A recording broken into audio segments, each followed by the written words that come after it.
Corona virus کی علامات: بخار، زکام، خشک کھانسی، سانس لینے میں دشواری۔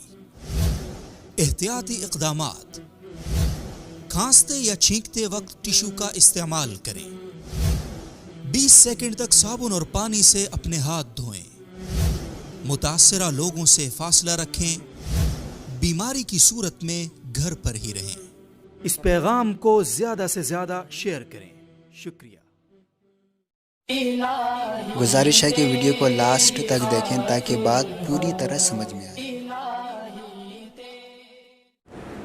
باقی یہ ایک بڑا سوال کیا جاتا ہے کہ لیپ ٹاپ پہ جو جن علماء کے چینل مانیٹائز ہیں ان کے فحش اشتہارات آ جاتے ہیں، تو ہم نے اس پہ بڑی ریسرچ کی ہے۔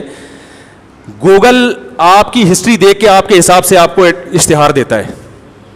اگر آپ کے لیپ ٹاپ پہ فحش اشتہار آ رہے ہیں تو اس کا مطلب آپ کا لیپ ٹاپ غلط استعمال ہو رہا ہے، اس کو انسان کا بچہ بناؤ تو صحیح والے آنا شروع ہو جائیں گے۔ ٹھیک ہے نا، صحیح والے آنا شروع ہو جائیں گے۔ اچھا میرے بھائی،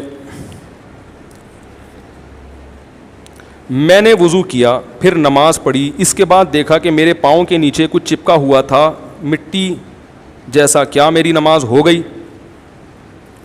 اگر وہ اتنا موٹا تھا کہ اس میں آپ کا غالب گمانے کے پانی نہیں پہنچا ہوگا تو نماز نہیں ہوئی، اور اگر آپ کا خیال ہے کہ پانی پہنچ گیا تھا تو نماز ہو گئی۔ یہ آپ کا خیال کا اعتبار ہوگا اس میں۔ جب فجر کی نماز قضا ہو جائے تو بعد میں فجر کی نماز ہاں وہ مفتی تقی عثمانی صاحب کا احترام جو ڈاکٹر ذاکر نائک صاحب کرتے ہیں یہ پورا آ جانا چاہیے۔ وہ اس لیے کرتے ہیں کہ ڈاکٹر ذاکر نائک عیسائیت کے خلاف جو کچھ کر رہے ہیں اس میں 99% مفتی تقی عثمانی صاحب کی کتابوں سے فائدہ اٹھایا انہوں نے۔ بات آ رہی ہے سمجھ میں؟ نہیں آ رہی سمجھ میں۔ تبھی ملیشیا میں حضرت مفتی تقی صاحب جب جاتے ہیں، ہم جب ملیشیا جاتے ہیں تو ڈاکٹر ذاکر نائک سے ملنے کے لیے جاتے ہیں، لیکن جب حضرت مفتی تقی صاحب جاتے ہیں تو ڈاکٹر ذاکر نائک صاحب ان سے ملنے کے لیے ان کے ٹھکانے پہ جاتے ہیں۔ نہیں آ رہی بات؟ یہ وہی علماء دیوبند ہیں جن کے خلاف آپ صبح و شام بولتے رہتے ہو۔ ڈاکٹر ذاکر نائک صاحب ان سے ملنے کے لیے جاتے ہیں، ان کی نصیحتوں کو غور سے سنتے ہیں۔ اور یہ بھی بات حضرت مفتی تقی صاحب بیٹھ کے کلپ نہیں بناتے کہ میرے سے ملنے کے لیے آیا، یہ تو ان کی نجی محفل کی ایک بات تھی جو میں نے آپ کے سامنے کر دی، ورنہ وہ اس سے مستغنی ہیں۔ اللہ نے ان کو جو مقام عطا فرمایا ہے وہ ایسے نہیں ہے کہ وہ ان چیزوں کو کیش کرائیں، وہ تو اللہ نے ان کو جو مقام عطا فرمایا ان کے لیے یہ سب چیزیں بہت چھوٹی ہیں۔ تو عرب علماء ان کی عرب تو کسی کو مانتے ہی نہیں ہیں، اجمیوں کو تو عرب میں تو ایک عصبیت ہے، وہ تو اجمی کتنا بڑا عالم ہوگا عرب نہیں مانتے اس کو، ایک عصبیت ہے ان میں۔ لیکن حضرت اقدس مفتی تقی عثمانی صاحب کی علمیت کا لوہا اللہ نے منوایا ہے، وہ ماننے پر مجبور ہوئے ہیں۔ یہ ائمہ حرمین، مسجد نبوی کے امام، مسجد حرام کے امام اور سعودیہ کے بڑے بڑے قاضی، یہ حضرت مفتی تقی عثمانی صاحب کی مجالس میں شرکت کرتے ہیں، کئی دفعہ کیے انہوں نے، ان کی صحبت میں آگے بیٹھے ہیں۔ مجمع الفقہ الاسلامی جس میں 100 کے قریب ممالک کے علماء تھے، اس کے رئیس 5 سال رہے مفتی تقی عثمانی صاحب۔ مکہ جو مفتی تھے نا وہ حضرت مفتی تقی صاحب کے نائب رہے ہیں۔ نہیں آ رہی بات میرا خیال ہے؟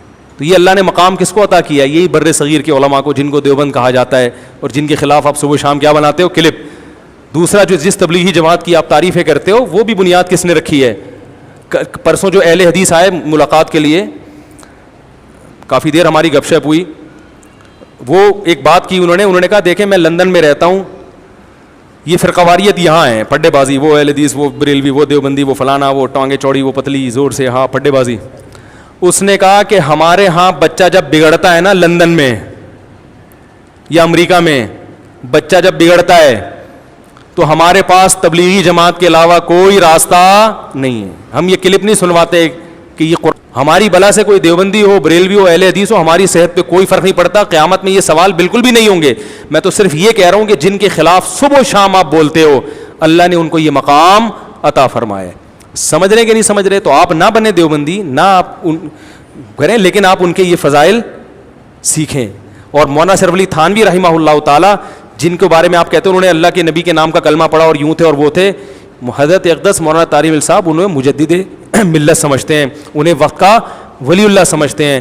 تو آپ کو چاہیے تھا نا کہ آپ جا کے ان سے پوچھتے کہ حضرت آپ میرے سر پہ شفقت کا ہاتھ رکھ رہے ہیں تو ایکسکیوز می پلیز ایک سوال ہے آپ سے، آپ تو حضرت اشرف علی تھانوی کو اتنا نیک پرہیزگار سمجھتے، انہوں نے تو اپنے نام کا کلمہ پڑھایا، ہیں بھائی, انہوں نے تو اپنے نام کا کلمہ پڑھا ہے. تو مولانا پتہ ہے کیا کہتے ہیں مفتی طارق مسعود صاحب سے اس کا جواب جا کے پوچھو, یہاں آئے ہو چائے پینے کے لیے, عیادت کرو, پتلی گلی سے نکلو. وہ کبھی بھی رجوع نہیں کرتے کہ ہاں کلمہ پڑھایا تو تم چونکہ حق پرست ہو, تم نے میرا چینل ڈی مونیٹائز کرا دیا, تمہارے کہنے سے میں نے چینل ڈی مونیٹائز کر لیا, اتنی حق پرستی ہے تم میں, تو اب تمہارے کہنے سے اشرف علی تھانوی رحمۃ اللہ علیہ کو میں ولی اللہ سمجھنا چھوڑ دوں گا. نہ وہ کہیں گے انسان کا بچہ بن, ٹھیک ہے نا. اتنے بڑے بزرگ کو کیا کہہ رہا ہے جنہوں نے اتنا کام کیا, تو اور جو تو کہہ رہا ہے کلمہ پڑھایا, تو خود کامن سینس کی بات کر. ختم نبوت کا تو کام سب سے زیادہ انہوں نے کیا, ان کے شاگردوں نے کیا ہے.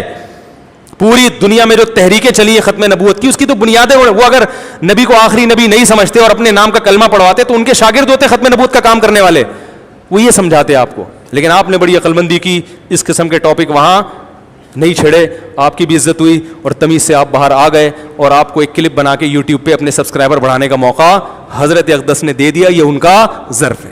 سمجھ رہے کہ نہیں سمجھ رہے؟ اللہ تعالیٰ ہم سب کو سمجھ تو